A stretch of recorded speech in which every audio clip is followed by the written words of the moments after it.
Pode falar, Nicolas. Repete, por favor. Ah, muito bom, sabe? Porque, poxa, o pessoal prega de um jeito totalmente diferente que a gente fala aqui, sabe? Um jeito mais, isso aqui é o certo, isso aqui é errado, sabe? Você tem que ir na igreja, você ficar em casa e só orar não adianta, sabe? Aí, falando desse jeito, me sinto mais, sei lá, confortável. Porque nem todo mundo dá para conversar desse jeito, né? Aí a gente fala uma coisa e quem é crente mesmo, né, evangélico, fala, não, não, você tem que ir lá, tem que louvar, não, você tem que falar em línguas, tem que glorificar a Deus, precisa ir, não, você tem que ir. Aí, complicado. A igreja, irmãos, a adoração, se nós entendermos isso, e Jesus ensinou isso, a igreja, a adoração, ela não é vertical, irmãos. Você só adora a Deus se você estiver servindo ao seu irmão. Eu estou servindo a Deus cantando, eu estou servindo a Deus louvando. Não está, irmãos. Você só serve a Deus se você servir aos seus irmãos. Não há nada vertical. O meu relacionamento com Deus, para ser de Deus, não pode ser vertical. O relacionamento de Jesus era um relacionamento horizontal. Ele se relacionava com todos. Aí, quando ele estava orando sozinho com o Pai, irmãos, era apenas a continuação daquilo que ele estava fazendo durante o dia. Foi por isso que ele disse: se você der comida a quem tiver com fome, você está fazendo a mim. Ele não disse: se você cantar muito, você está cantando para mim, fazendo para mim. Entenda, o louvor, a canção, ela é maravilhosa. Ela é maravilhosa e me edifica, e eu edifico ao meu irmão. Mas a verdadeira relação com Deus é a relação que eu tenho com o semelhante. É isso que o texto diz: amarás ao Senhor teu Deus de todo o teu coração e de todo o teu entendimento, e amarás o próximo como a ti mesmo. Aí você fala assim, mas então tem vertical, porque você tem que amar a Deus de todo o seu coração. Irmão, se você amar a Deus como você ama o seu próximo, se você amar o seu irmão como você ama o seu próximo, se você amar o seu irmão, amar o seu próximo, quero dizer, se você amar o seu próximo, você está amando a Deus. É isso que ele disse. Amar a Deus sobre todas as coisas não é um mandamento maior do que amar ao próximo como a si mesmo. Ele diz que o segundo mandamento é igual ao primeiro. Amém? O Espiritismo não faz o mesmo, José?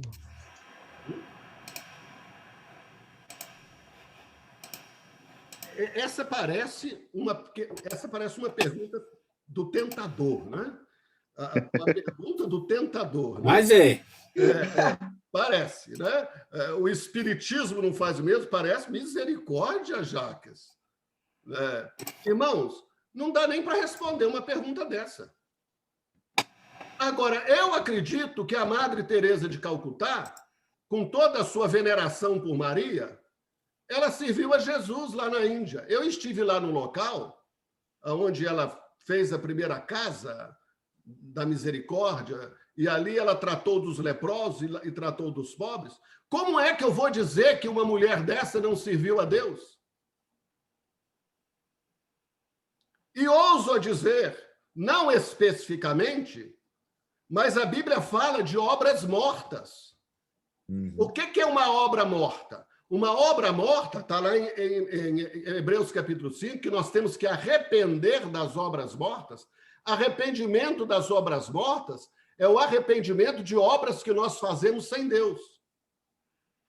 O espiritismo, não o espírita, vou fazer essa distinção. O espiritismo é uma obra que se faz sem Deus. É uma obra pelo homem, né? É uma obra pelo homem. Agora, pode algum espírita fazer alguma obra como se estivesse fazendo para Deus? Eu não tenho dúvida que sim. Agora, essa frase não cabe na minha caixinha evangélica. Essa frase, vamos abrir os microfones todos, irmãos. Esta frase não cabe na minha caixinha evangélica que diz que só é salvo quem é evangélico. É isso aí. Você aceita, né? E outra, Salom, na verdade, o pensamento que o irmão expressou aí, o Jacques, ele vem desse pensamento evangélico, que diz que eu não sou, eles usam um versículo de Efésios, né? Eu não sou salvo pelas obras, né? Mas a Bíblia diz que as boas obras foram feitas para que os salvos andassem nelas. Efésios capítulo 2. E que aí vai confirmar o Mateus 25, entendeu? E as boas obras, quer dizer, o fato de você realmente ser nascido de novo vai te levar à prática das boas obras como demonstração de amor ao próximo, entendeu?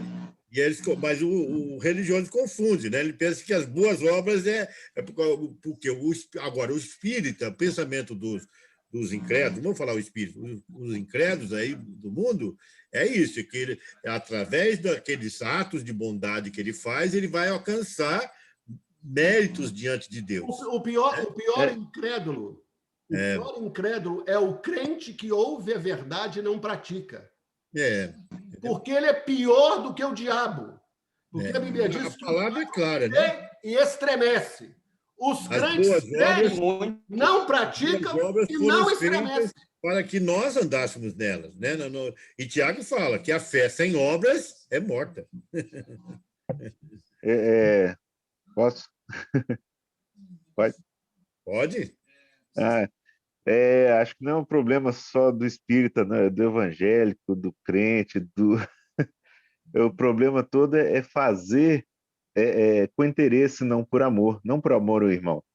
Então, é interessante quando a gente fala dos espíritas, ou a gente fala dos maçons, que parece que as obras que eles fazem, né, saltam mais aos olhos que dos evangelhos, vamos dizer assim, mas depende de onde está a intenção do coração, realmente o amor. Se for para o interesse, se for para galgar passos, se for para, né, melhorar a fase espírita, né, é por interesse. E a gente também, muitas vezes, a gente faz como evangélico, vamos dizer assim, né? Faz para herdar um céu, para ganhar, como eu faço para herdar a vida eterna, como jovem rico, né? Jesus pergunta para ele cinco dos 10 mandamentos, tudo relacionais. Você faz isso tudo fácil, mas ele fazia com interesse de herdar a vida eterna, não por amor ao irmão. Ele não respeita, ele não estava com a irmã do próximo por amor. Ele aceita Jesus por causa do céu. Isso, por interesse, não por amor. Aí para o céu. Ele aceita Jesus para ser curado. É isso aí. Não, entre aspas que eu falo, ele não recebeu a Jesus. É verdade. Acha que recebeu a Jesus para alcançar alguma coisa? Ele não se arrependeu, não houve arrependimento, não houve mudança de mente. Eu tenho interesse. Posso falar? Pode. Posso dar uma palavra? Então, é igual a história também do dízimo, né?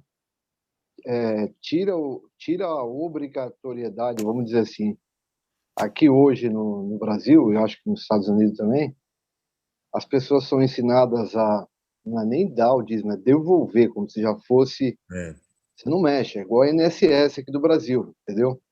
Eles são ensinados, nós somos ensinados aqui a devolver o dízimo, não por amor a Deus e o trabalho que aquele dinheiro vai fazer em prol do reino de Deus.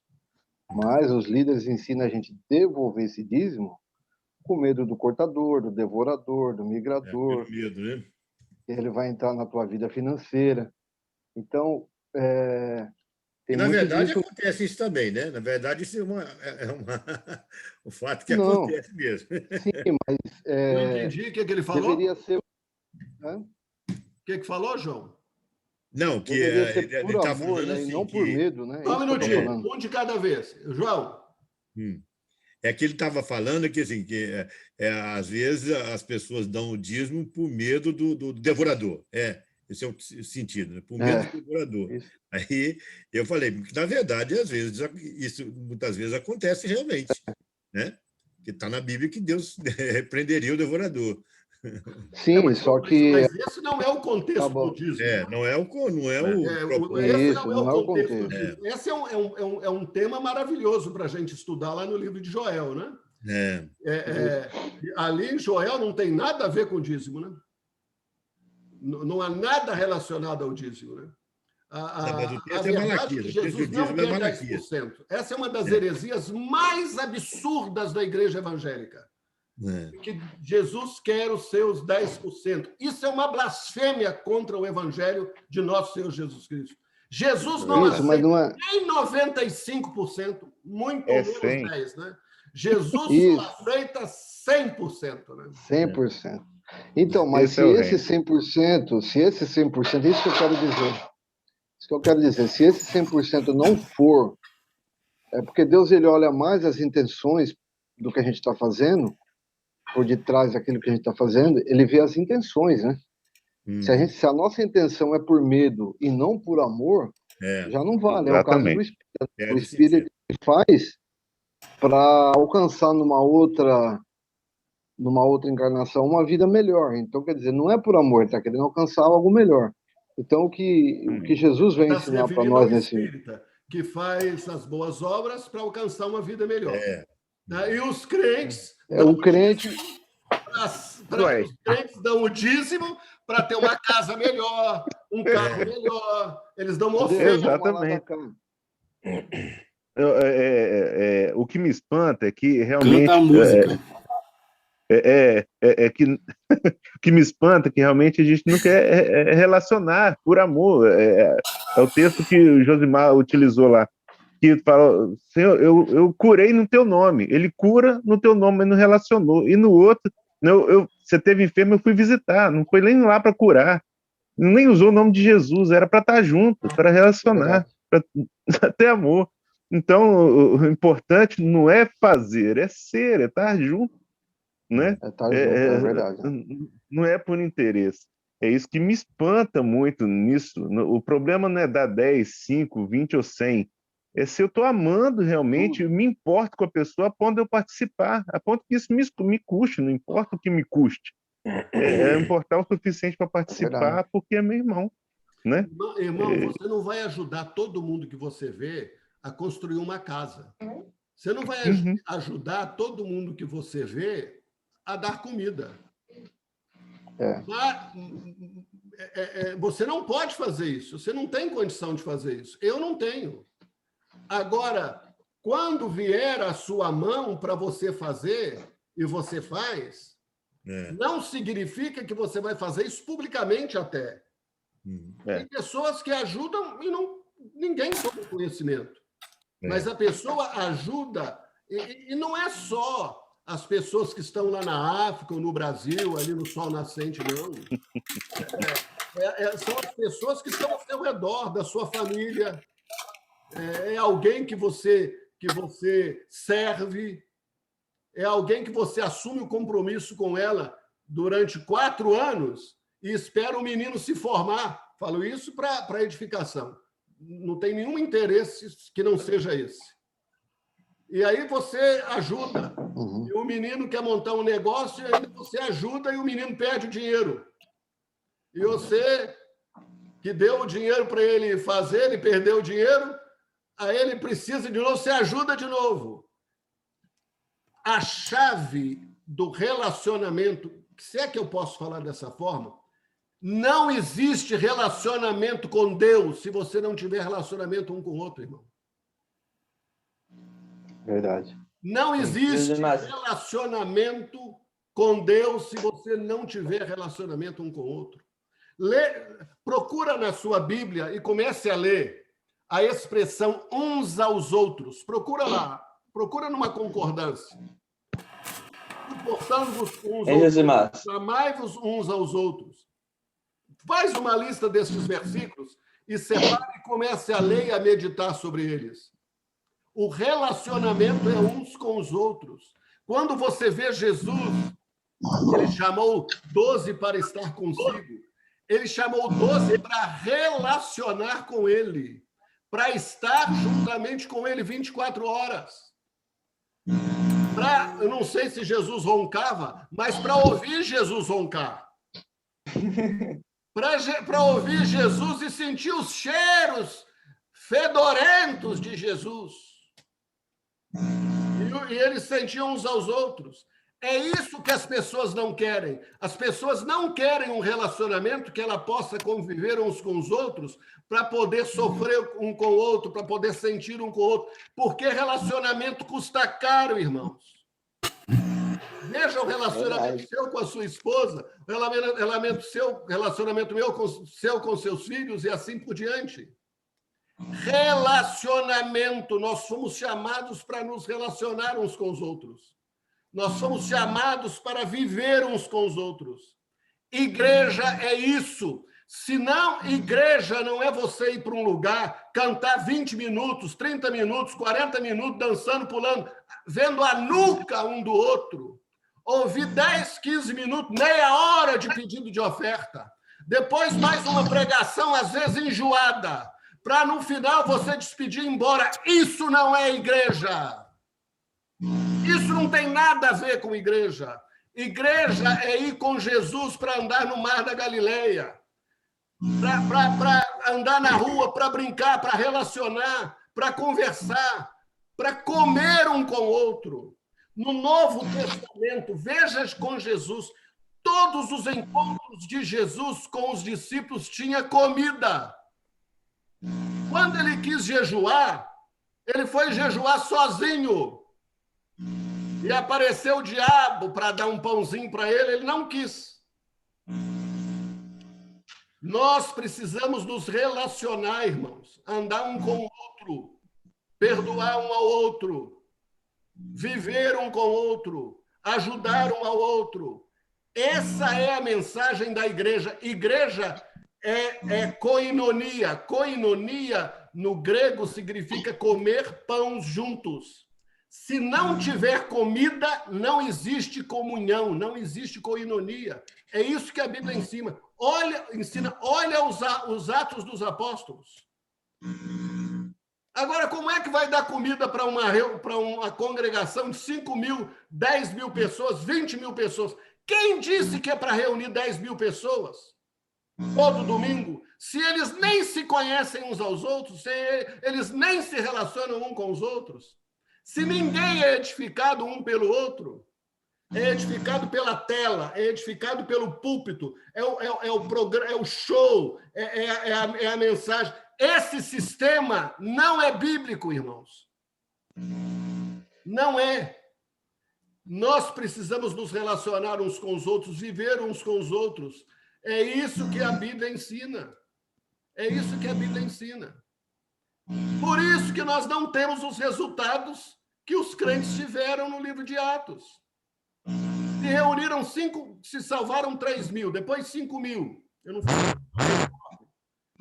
Aonde em Jerusalém tinha um lugar para reunir 5 mil pessoas ao mesmo tempo, irmãos? Não tinha. Ali em Jerusalém, no templo, poderia ter um grande espaço para reunir, mas eles eram proibidos. Pedro e João foram lá e curaram um paralítico, eles foram presos. Então, o templo judeu, o templo de Herodes, não era um templo para reunião da igreja, embora eles reuniam ali como se eles reunissem numa praça. Se eu for para começar um trabalho aí, como a gente diz, né, entre aspas, aí em Taguatinga, eu vou ali para onde tem a boate, para onde? Eu vou ali.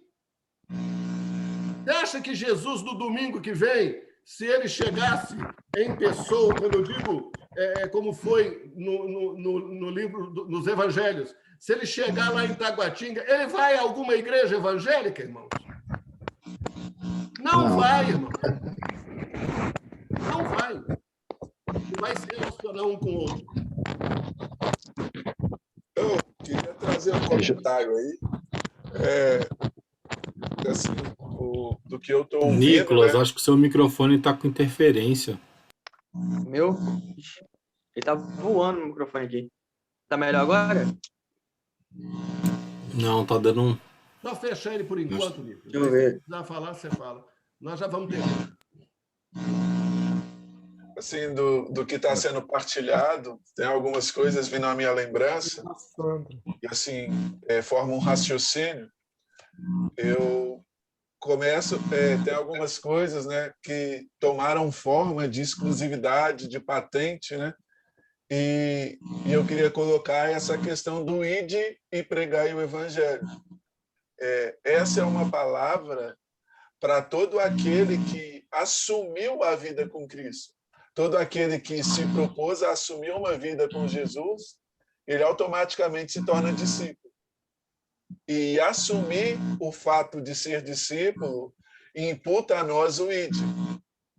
Aí me traz lembrança uma palavra, né, uma orientação, uma ordenança que vem desde Gênesis. Com Adão e Eva, Deus deu um mandato, deu uma ordem, que eles enchessem a terra, que eles povoassem a terra e cuidassem da terra. A gente vai chegar em Gênesis 10, o homem trabalhando para contrariar a ordem de Deus, que é a questão do mandamento de encher a terra. O homem se propõe à Torre de Babel, né, de alcançar um nome célebre. Então, ele levanta, se reúne ali em torno de um propósito que não revela a identidade de Deus, mas revela seus interesses. Aí, trazendo para dentro dessa construção de quanto que a nossa percepção, a percepção dos dias do ID, ela abraça uma concepção dos meus interesses, dos meus benefícios. E acaba sempre a gente entrando em... A palavra, eu acho que é essa, contenda, confusão, o que aconteceu em Gênesis 10. Eles entraram, não conseguiam falar as mesmas línguas porque Deus confundiu. Agora, em Gênesis 2, quando eles se reúnem e se identificam no mesmo lugar, no mesmo corpo, eles falando diferente, eles estavam cumprindo com o mesmo chamado. Então, assim, o que eu extraio assim, do que está sendo ensinado é que para a gente poder... o que a gente pensa de caminhar junto hoje se assemelha muito mais à Torre de Babel do que a ideia do que acontece em Atos 2. Porque para a gente estar em concordância, a gente precisa fazer a mesma coisa em prol de uma pessoa que não é Jesus. A pessoa se une em função de criar um nome, né? Sim. Isso aí é muito sério, Mateus. Isso é muito sério. Felipe, quer falar, meu filho? A Andressa? Não tem nada para comentar, não. É um absurdo. Ei, Josimar, vocês estavam falando aí de... Hein, Josimar?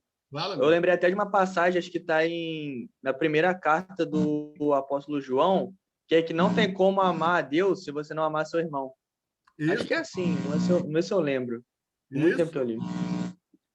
Assim, acho que muitos irmãos que vão à igreja... É verdade. E aquilo que o Mateus falou sobre fazer discípulos, evangelismo versus fazer discípulos, e evangelizar os perdidos versus fazer discípulos, é que o evangelismo é o programa. A igreja evangélica protestante ela tem um programa de evangelismo. Então, ela tem um departamento de evangelismo. Não é fazer discípulos. E você não faz discípulos numa sala de aula, irmãos. Você não faz discípulos com um programa de ensino, em que você tem um livro e nós vamos estudar as 20 partes. Você não faz discípulos com a catequese, o catecismo.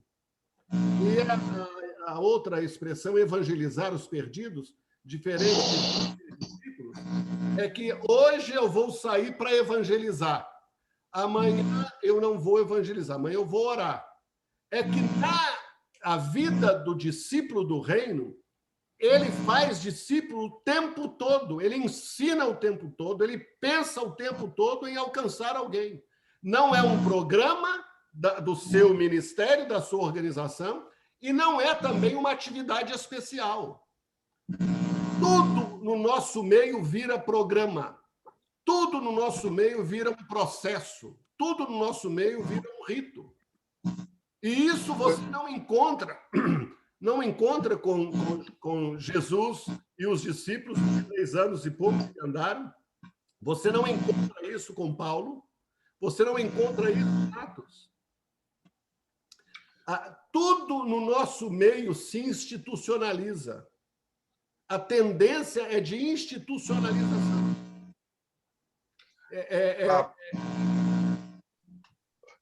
A gente acaba, a nossa vida, ela acaba sendo norteada, essa vida em Cristo, ela passa a ser norteada por atividade. Tipo assim, a gente tem uma cartilha. Me lembra quando Paulo fala com Gálatas lá, quem vos enfeitiçou para voltar aos mesmos rudimentos, tipo assim, da lei, a prática da lei, simplesmente a prática da lei. Então, assim, a gente tem a cartilha do mês para ser membro da igreja. Tipo assim, a gente não passa a ser do mesmo corpo assumindo uma natureza. A gente passa a ser do mesmo corpo assumindo atividade. Tudo é em função de atividade e de tarefa. É alguma coisa que eu sempre tenho que fazer. É alguma coisa que eu sempre tenho que produzir. É alguma coisa que sempre tem que gerar resultados. Agora, observando a palavra arrependimento é uma mudança de pensamento, ele é especialmente para os crentes, é especialmente para nós. O arrependimento, essa mudança de pensamento, de mente, de ideia, de voltar ao primeiro amor, é uma palavra para nós. Nós usamos este versículo para aqueles que ainda vão receber a Jesus, para que eles se arrependam do adultério, se arrependam da mentira, se arrependam. Mas existem coisas mais sutis que estão destruindo a vida do povo. Estas coisas sutis são as tradições que nós recebemos, que Jesus alertou quando disse: este povo honra-me com os seus lábios, mas o seu coração está longe de mim. Errais não conhecendo as Escrituras, nem o poder de Deus. Você não conhece o livro, a letra, a grafia, e você também não me conhece, porque Jesus é o poder de Deus.